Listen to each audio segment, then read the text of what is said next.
Mostrar de uma vez por todas por que você não precisa saber o tema para fazer redação.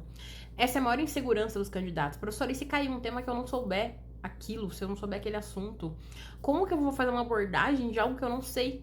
Por exemplo, o caso do concurso da Caixa do ano passado, caiu a questão da mobilidade urbana, que são essas relações entre carros, ônibus, pedestres em uma cidade, a questão mais do tráfego. Por exemplo, Provão Paulista cobrou a questão da gentrificação, que é o processo em que grupos de imobiliárias, de grandes construtoras acabam ocupando lugares que são mais marginalizados e transformam aquela região em uma região mais elitizada e muito mais cara. Professora, caiu isso na redação e eu não sei, eu não sabia, eu nunca nem li sobre isso. Como que eu vou produzir uma redação sobre algo que eu não sei? E aí tá um dos grandes mitos de redação. Por quê?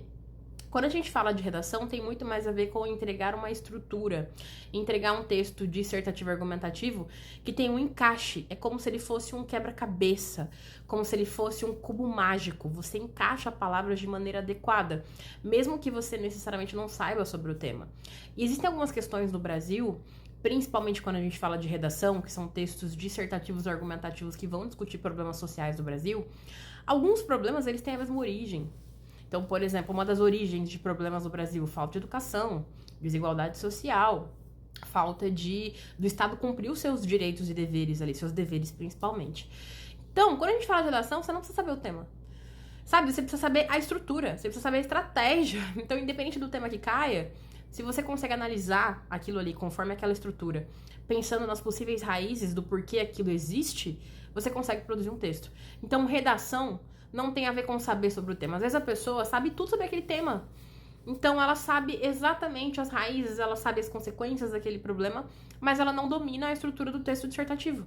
Ela não vai tirar uma boa nota, mesmo sabendo tudo sobre aquele tema. Porque, por exemplo, redação tem que ter uma citação, tem que ter uma lei, tem que ter conectivo. E se ela não emprega isso, não adianta ter conhecimento sobre o tema. Então, para com esse mito de que eu tenho que saber o tema da redação para fazer redação. Porque, gente, o que mais tem no Brasil é problema.